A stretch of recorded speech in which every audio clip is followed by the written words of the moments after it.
Thank you everyone for taking the time out of your day to attend our virtual training session today. I know how busy everyone is, so we really appreciate you giving up an hour of your day to spend it with us. My name is Rachel Luci and I'm the manager of RMIT's Agent Network, and today I'm joined by Narelle Stefanac, who is our Director of Growth at RMIT Online, and we're also joined by Cindy Chu, who's our International Pathways Manager. Today we'll be hearing about our exciting new partnership with RMIT Online, and we'll be learning about courses and pathways available to you and your students. We'll have time for Q&A at the end of the session, so hold on to any questions you might have, and when we open up to questions, please just go ahead and type them into the chat box. I'll just get the presentation up and then hand over to Narelle to take it from here.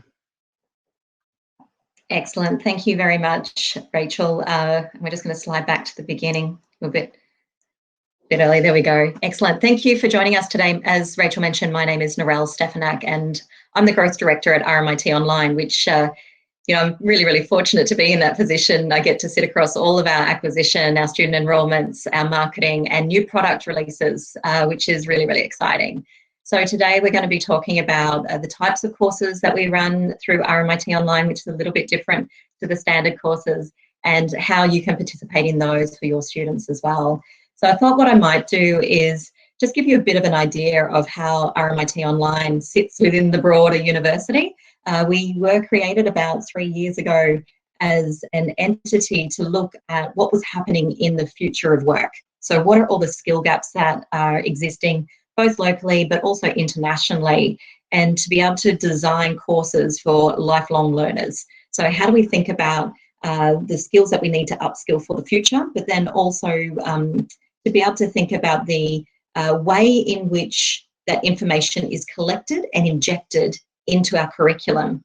Now that's a little bit unique, so I'll explain that as we go through the actual courses themselves and the types of offerings that we have. But we're a pretty big team. We've got about 18,000 students that have gone through RMIT Online, either in award programs or in these short courses, short form. And we are definitely looking at opportunities to be able to drive skills that relate to jobs. And I'll show you how that works. Now on this slide, there's 6 sort of core elements to the way that we think about learning design and course design. And the key things that stand out here, I guess, for most people is there's probably 3 big things. Number one, it's 100% online, so that's really fortunate considering current times. So everything that we do is built so that it can be 100% facilitated online. It doesn't need any face-to-face interaction. All of the tools that we use, all of the learning pedagogy that we use is designed for best-in-class learning. The second thing is that all of our courses produce a qualification. Now, whether it's an award qualification for a graduate certificate, or if it's a credential for our micro courses, everyone ends up with a qualification that is tiered to the appropriate AQF, which is an Australian Quality Framework level. And then the third bucket is all the 4 below. So the third big thing that we do is the way in which we deliver these courses and design these courses is with industry in mind. So we have industry partners that co-design the courses with us, and I'll explain that a bit more in a moment. We also have those same industry partners and others teach the courses in some instances. So for our short courses, they're actually the lead, the mentor. They provide coaching and mentoring in real time in those short course forms. And those coaches are actually working in the industry right now. So the thing that a lot of students love about the short course form, which are the credentials rather than, say, a graduate certificate, is that they actually get to meet people in industry. So when they're thinking about where do I want to work in the future, who do I want to start developing networks with, who do I want to socialize with, not only are the mentors the people who they might be employed by in future state, but also the people who are in the course with them are their peers that they could well be working with in future state as well. And this is designed very deliberately. Now, the quality of our partners is really important. So these are some of our partners. We've got over 75 partners that sit across a number of different programs, both award programs in our postgraduate study, but also in our short course form as well. And we deliberately choose ones that are experts in their field. So we have Palo Alto Networks and National Australia Bank have co-created the cybersecurity course. Our business analytics course was co-created with Accenture. So there's industry experts in their field that are really representing and taking a lead in the course design, the course delivery, and then the way in which they interact with talent at the end of their course as well. I know this is really small for you, but I believe you can download the presentation, and there is a live link to the courses as well. So the sorts of things that are going to be accessible to you through RMIT Online is a suite of our future degrees and also all of our future skills short courses. And the short courses sit across a range of different areas, whether it's digital transformation, digital marketing, blockchain, even specific skills around Salesforce and AWS, which a lot of undergraduates in the Bachelor of IT are particularly interested in doing. We typically see them enroll in both the undergrad, but then also in these courses as well to be able to upskill and uplift their capability. But you can download that later and have a really good look around. What I thought would be helpful is if I actually provide you with an example of how we pull the learning design together and then show how it culminates into an actual course. So the first thing that we look at is how do we create a community of learners when they're all online? So we have interaction and support online. We have networking loops that happen within the course between learners, so they can comment on each other's activities and contributions. And then we also have the mentors leading a lot of the courseware as well. In terms of the learning design, I've tried to break it out into two sort of bite-sized pieces, especially around our short courses. So those future skills short courses, I thought it'd be good to explain these. The accredited programs and the postgraduate programs, you'll be very familiar with how we do things at RMIT. So that's very similar to what you experience in a face-to-face program. But in terms of the shorter form courses, we work on this activity-based learning environment. So the idea here is that a course would be split up into 6 modules and 6 learning moments, and they can take 1 week to complete each learning moment. And at the end of each week, they have a task and an activity to apply so they can put their skills to the test. And usually it's a project that will stack and build to an end capstone project that they would submit at the end. So every week is contributing to the final output. Throughout that process, they do have access to a mentor. So Felicia is one of our mentors from IBM, who's absolutely fantastic. And she offers up her time to also do not only group facilitated sessions throughout the course on a weekly basis, but also one-to-one mentoring as well. And individuals can start to form those relationships really deeply with industry right throughout the course.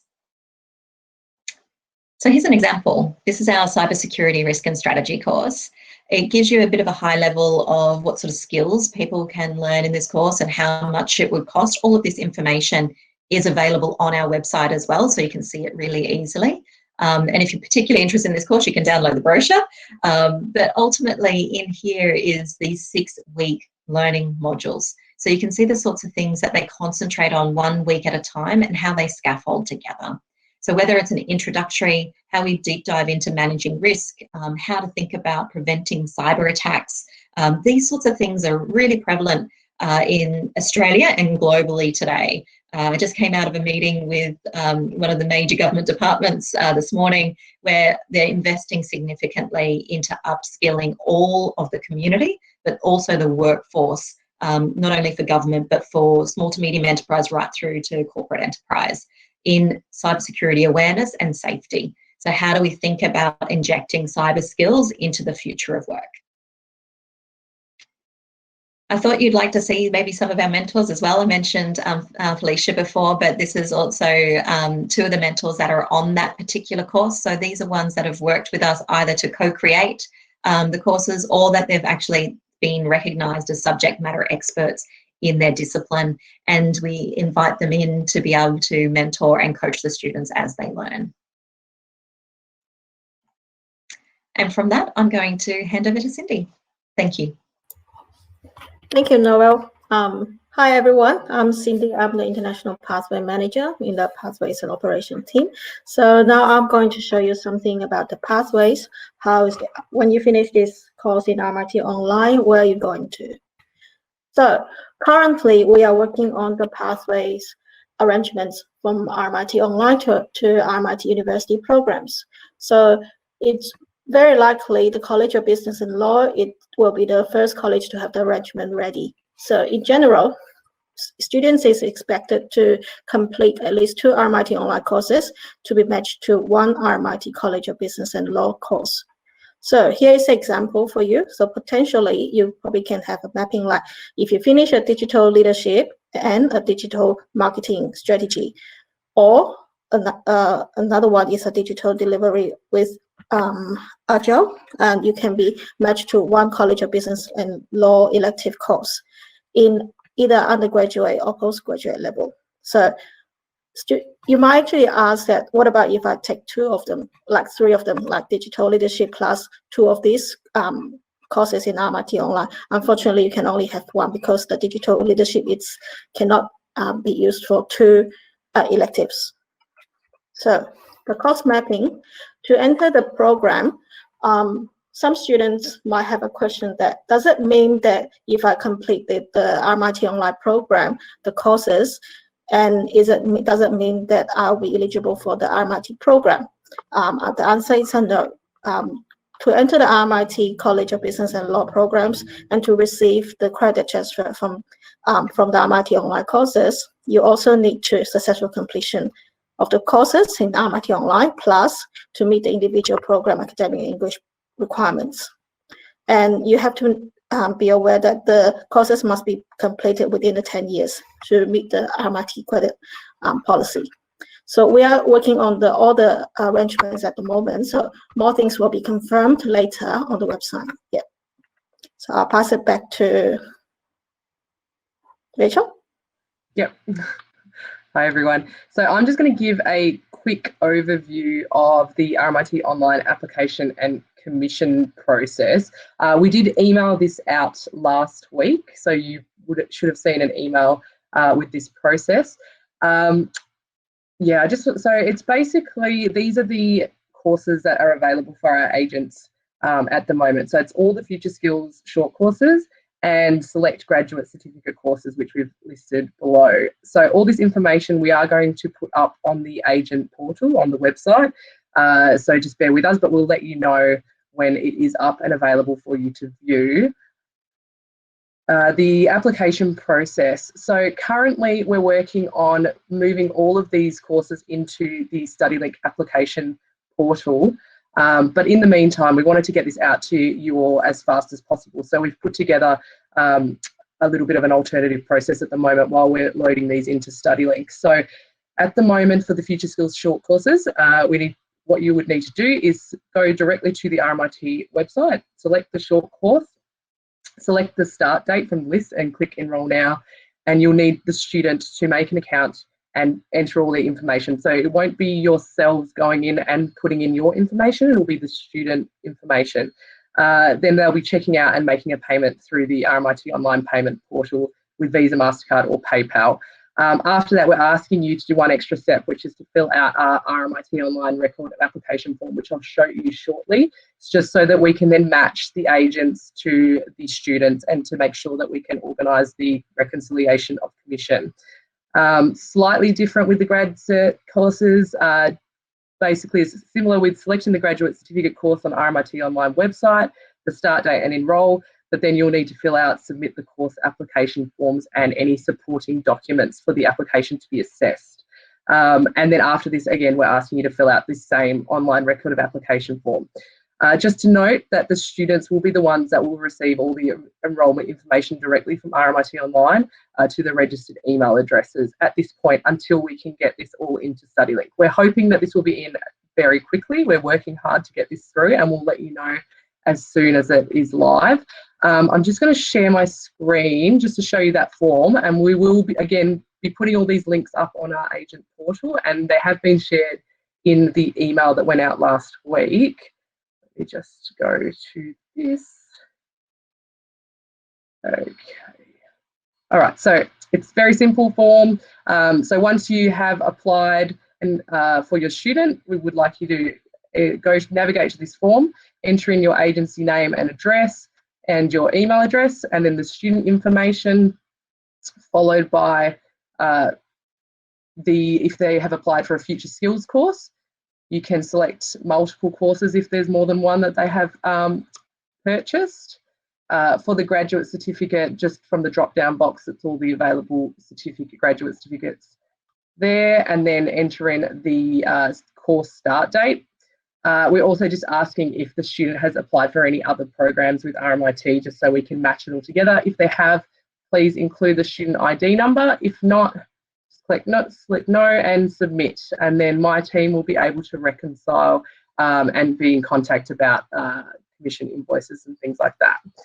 So I'm just going to, it's all pretty simple. I'll just stop sharing and go back to the presentation.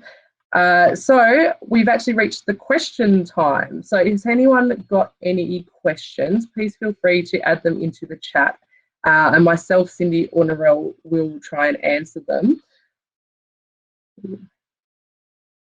Let me just see. So we've got one from Helen. So the student doesn't select the agent when they complete the form to enrol. We then have to submit an additional. Yes, Helen, at this point, yes, we're asking you to do that just while we get this loaded into StudyLink.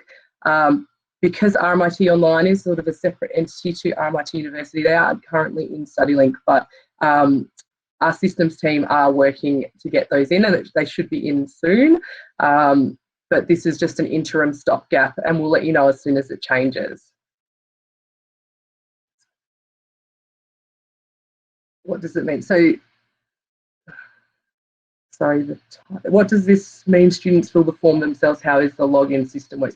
So normally you would apply through the StudyLink application agent portal for any of your programs. But for RMIT Online, you have to navigate directly to the RMIT Online website and apply directly. So there is actually no place on there for agent information. It's basically all direct student information, which is why we're then asking for you to fill out this secondary form so we can match it all together. ETA for linking to StudyLink. At the moment, it's looking like it could be a couple of months, but we will let you know as soon as we know when that's going to get up and running. We're trying to get that through as fast as possible.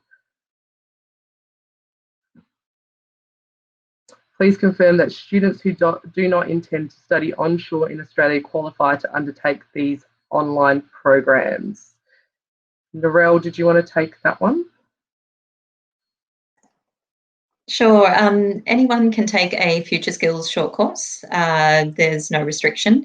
And our graduate certificates, Cindy, I might throw to you in terms of if there's any potential pathways to be able to be considering. But I would see these as standalone deliverables that we can absolutely have international students for. We already do. It's more around whether or not they're going to be wanting to map these into an on-campus course later. Cindy, did you have anything to add to that? We're currently still working on the graduate certificate to the postgraduate programs mapping. So we'll update to all of you later when it is confirmed. But I think it's as I mentioned before, to go into an RMIT University program, you still need to meet the individual program the requirement and the English requirement as well. So the RMIT Online course, it's for you to, if you complete that one, that only means that it's eligible for the exemptions. Yeah, if it is a map one. Okay. So we've also got, so for agents, it would be better to fill the application with the student so that we make sure the application has been filled correctly, right? Yes, that's correct. So currently the way we sort of see it happening would be that you would, yes, still be counselling the student, sitting with them and then via the internet and sort of helping them through the application form. That's the current process, but yes, hopefully, as I said, we'll be getting it into StudyLink as soon as possible, and then it will go to the normal your normal application process where you will be able to log in and enter all that information in on behalf of the student. Sebastian asked about what is the commission for all the online programs. So the commission details are all in the online, so the agent agreements that have gone out. So I'm not going to go into all the commission details at the moment, but they have been emailed out to your head offices. So I'm assuming they'll be able to filter that through to you. Have we got any, is there any application fee to apply for RMIT online courses? Narelle? No, no application fees. If the student wants to do a master after the graduate certificate, can they use this as RPL? Who wants to take that? So as I mentioned, the pathway is we're still mapping all these courses. So I'll update you later after this section. Yeah.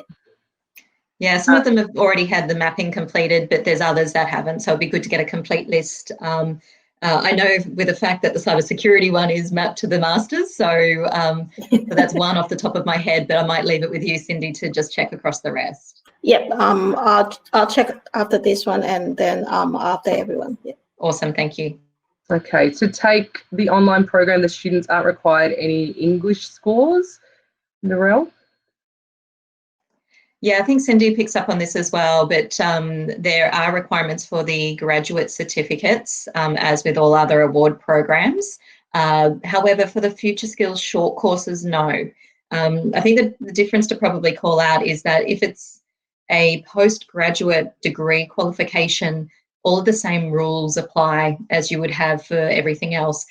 Future Skills short courses are a credential rather than a award degree qualification. So in there, we have a little bit more flexibility around who can teach the course, who can assess the course, and how long the course takes, and also what sort of entry requirements you have. In fact, almost every single one of our Future Skills courses, there's only a handful, otherwise don't have any prerequisites at all. So you know, the cybersecurity for risk and strategy, you don't need to have any technical background or cybersecurity prerequisite background, whether you've worked in the industry or not, to be able to enter into that course. So all of them are no prerequisite from that perspective. The graduate certificates, there are some like emerging tech and law where you may need to have a legal degree already. And but the others are usually work experience that they would require, so demonstrated number of years experience in the field or equivalent undergrad qualification. So they're probably the main things to consider. The postgraduate, much like everything else that you deal with RMIT, and then the short courses, they're open entry. Another one for you, how many intakes do you have for these short courses? Yeah, we have 2 a month, so they're very frequent, and not all of them are run every month. So we do sort of plot them out. The more popular ones are run once a month, and others are run every other month usually. So, but there's a lot of intakes until the remainder of the year. Great. Yavis has said they've tried to find out the program through RMIT website and found that the technical requirements for doing a Future Skills short course is Slack. What is Slack? Can you elaborate, Narelle? Yeah, sure. So Slack is it's a communications channel. So I'm not sure, many other people might use Teams. They might use Yammer. So there's different collaboration and communication tools that are used. And within the Future Skills short courses, we use Slack, but we also use Collaborate, which is the main one that the university uses for all webinar-based sort of one-to-many communication. Whereas where we have Slack is so that people can be in a social learning environment and they can make a comment. So I could post, I'm really stuck on this milestone, can someone help me? And a peer could say, oh, I was stuck on it too, can someone help me also? And so it's about how do we create social collaboration. And it's just the tool that we use. The name of that is Slack. Okay, so Luann, I understand that continuing and new offshore students who want their online courses to be considered to satisfy post-study work visa requirements after they complete their CRICOS registered program. At present, they are required to hold a student visa first. Can anyone answer that? I think, yeah, I think according to yesterday's immigration Q&A sections for us, yes, if a student wants to be satisfied the post-study work visa requirement, they have to hold a student visa at that time to study online. Yeah. Great. Does that answer your question? Yep, great. So Sebastian has just also asked, can we start to offer these programs now? So yes, you can. When is going to be the first intake? Yeah, I'll take that one. So our next intakes, we just started one this week. So our next one for the short courses is the 3rd of August. And for our future degrees, it's the 28th of September. So that gives you an idea of the two timelines. The future degrees as well, we run them 4 times a year. So one in September, the next one won't be until the new year. Great. I think we've answered everyone's questions. Does anyone have any further questions? Just wait a couple more minutes, otherwise we'll give you the rest of your afternoon back to you. Sebastian's giving us thumbs up. Thanks, Sebastian. All right, well, doesn't look like, oh, no, thank you. Okay, it doesn't look like we've got any more. So we'll just say thank you so much for all joining us. My colleague Ari is going to drop in a feedback link in a minute. It would be we'd really appreciate it if you could take the time to fill this out and just let us know how we're doing and what topics you'd like to hear about in the future. And yes, this recording will be available. We'll put this on our agent portal, and you'll also get emailed a copy. So thank you all for joining us. Thank you to Narelle and Cindy. We're all very excited about this partnership and these new courses available. So thank you. That's it. I hope everyone has a great Friday and a good weekend, and everyone stay safe. Thank you very much. Thanks, everyone. Thanks for your time. Bye.